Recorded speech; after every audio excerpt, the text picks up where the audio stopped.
नमस्कार विद्यार्थी मित्रांनो, आजचं अक्षर आहे म. मी तुम्हाला काही प्रश्न विचारणार आहे आणि तुम्ही त्याचं उत्तर म ने सुरू होणाऱ्या एकाच शब्दात द्यायचं आहे. चला तर मग सुरू करूया. पहिला प्रश्न आहे, एक मातीची वस्तू. मडका. एक उभयचर प्राणी. मगर. एक वार. मंगळवार. देऊळला समानार्थी शब्द. मंदिर. एक पाळीव प्राणी. मासा. पाळता तुम्ही? चला नेक्स्ट. मांजर. हा. एका फुलाचे नाव. मोगरा.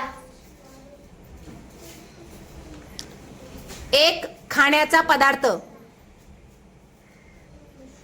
मासा. ठीक आहे. आईचा भाऊ. मामा. एक इंग्रजी महिना. मान. एक फळ. मँग. ठीक आहे. एका शहराचे नाव. महाराष्ट्र. शहर. नेक्स्ट. मुंबई. आणि पुढचा प्रश्न आहे हा व्हिडिओ पाहणाऱ्यांसाठी, एक भाजी.